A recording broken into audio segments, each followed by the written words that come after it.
तो दोस्तों आज की वीडियो में हम सीखने की कोशिश करेंगे कि एक संधारित्र या मोबाइल की जो बैटरी है वो कैसे फूल जाती। कई बार आप लोगों ने सुना होगा कि मोबाइल की बैटरी फूल गई है या फिर उसका डायमेंशन जो चेंज हो चुका है। तो इस वीडियो में आपको सीखने को मिलेगा और जानने को मिलेगा कि एक मोबाइल की वीडियो एक संधारित्र कैपेसिटर फूल कैसे जाता है। तो संधारित्र कैपेसिटर या मोबाइल की बैटरी का फूल जाना, इसके पीछे की पूरी कहानी आपको इस वीडियो के अंदर समझाएंगे और इस वीडियो को लास्ट तक जरूर देखिए। उसके बाद आप चैनल को सब्सक्राइब कर सकते हैं। तो संधारित्र या मोबाइल की बैटरी कुछ इस प्रकार से बनी होती है और उसको एक छोर से इस प्रकार से हम जो है धनावेश देते हैं और ये धनावेश जो है एक प्लेट पर जाकर के डिस्ट्रीब्यूट होते हैं। इस वाली प्लेट को हम डिस्ट्रीब्यूटेड प्लेट बोलते हैं, जहाँ पर पूरे के पूरे आवेश जो है इस वाली प्लेट पर जमा होते हैं। ठीक है, आप लोगों ने देखा होगा मोबाइल की बैटरी काफ़ी पतली होती है। उस पतली सी मोबाइल की बैटरी के दोनों जो एंड सरफेस होते हैं उसके बीच में एक मोटी परत होती है। उस मोटी परत का बहुत बड़ा रोल होता है इस पूरे के पूरे मोबाइल की बैटरी या कैपेसिटर के अंदर। सबसे जो इंपॉर्टेंट मटेरियल अगर डिस्ट्रीब्यूटेड प्लेट और आपकी दूसरी होती है इंडक्टिव प्लेट, इन दोनों प्लेटों के बीच में एक और प्लेट होती है। जब मोबाइल की बैटरी ख़राब हो जाती है तब उसको अगर आप फोल्ड करके देखेंगे या उसको फाड़ करके अगर आप देखेंगे तो आपको ये प्लेट निकल करके दिखाई होंगी। ये फॉइल के रूप में, परतों के रूप में आपको मिलेगी। ये वाली जो प्लेट है इसको हम डाई इलेक्ट्रिक प्लेट बोलते हैं, पराविद्युत प्लेट बोलते हैं। डाई इलेक्ट्रिक प्लेट या पराविद्युत प्लेट बोलते हैं, जिसमें असंख्य पराविद्युत परमाणु होते हैं जो इन आवेशों से निकलने वाली जो इलेक्ट्रिक लाइन है, आवेशों से निकलने वाली इलेक्ट्रिक लाइन को दूसरी वाली प्लेट तक पहुंचाने में हेल्प करते हैं। इस प्रकार से मैकेनिज्म जो होती है, जब चार्जिंग हम करते हैं किसी मोबाइल की बैटरी को तो इस प्रकार से ये मैकेनिज्म कंप्लीट होती है। और इस मैकेनिज्म की वजह से ये जो धनावेश जो पहली वाली प्लेट पर आकर के बैठे हैं, ये धनावेश जो पहली वाली प्लेट पर आकर के बैठे हुए हैं इस वाली प्लेट पर स्थिर हो पाते हैं। ये इसके पीछे का पहला कारण है कि अगर बीच में अगर कोई प्लेट ना हो तो इन दोनों के बीच का डिस्टेंस इतना कम होता है कि यहाँ के आवेश छलांग मार करके यहाँ जा सकते हैं। लेकिन क्योंकि संधारित्र या जो कैपेसिटर या मोबाइल की बैटरी का सिद्धांत ही है कि बैटरी को आप आवेश दीजिए और ज़रूरत पड़ने पर उससे आप एनर्जी लीजिए या इसको एनर्जी के रूप में स्टोर कीजिए। तो यहाँ पर जो आवेश आपके बाहर से आ रहे हैं वो गतिशील आवेश है। तो इन गतिशील आवेश को सबसे पहले आपको स्थिर करना पड़ेगा।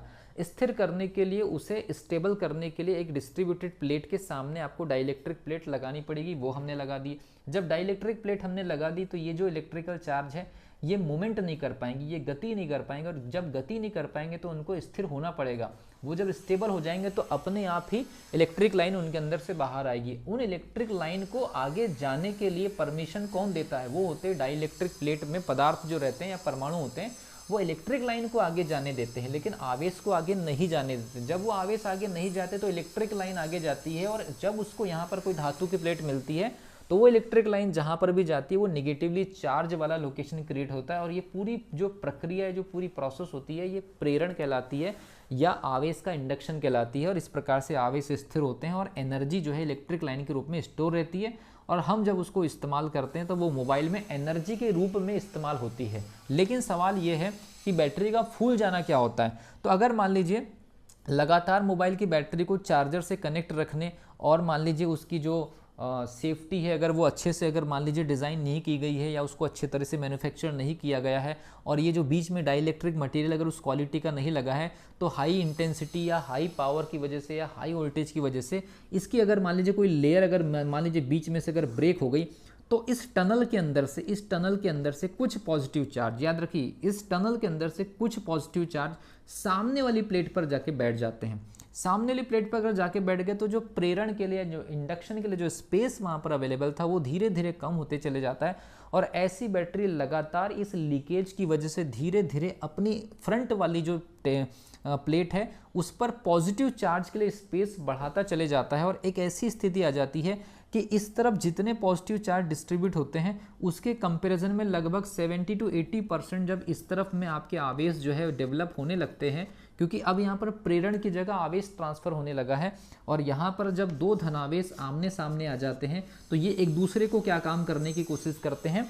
रिपल्सन यहाँ पर या प्रतिकर्षण प्रभाव देखने को मिलता है। और इसी प्रतिकर्षण प्रभाव की वजह से ये दोनों प्लेटों के ऊपर जबरदस्त तरीके से एक प्रकार से बल काम करता है और ये वाली जो प्लेट है ये हल्की हल्की इस प्रकार से या तो बैंड होने लगती है, इस प्रकार से बैंड होने लगेगी, इस प्रकार से ये भी बैंड होने लगेगी और इस बैंड होने की वजह से ये जो मोबाइल की बैटरी है फूली हुई या फिर उसका एक्सपेंशन थोड़ा सा समझ में आने लगता है, जिसको मोबाइल की बैटरी फूल जाना कहते हैं। तो ये आवेश के आंतरिक प्रतिकर्षण की घटना है और इसका पूरा जो श्रेय है ये डाइलेक्ट्रिक मटेरियल की क्वालिटी और उसमें लीकेज की वजह से होता है। तो आई होप आपको समझ में आया होगा कि एक कैपेसिटर या मोबाइल की बैटरी क्यों फूल जाती है और उसके पीछे का पूरा जो मैकेनिज्म है।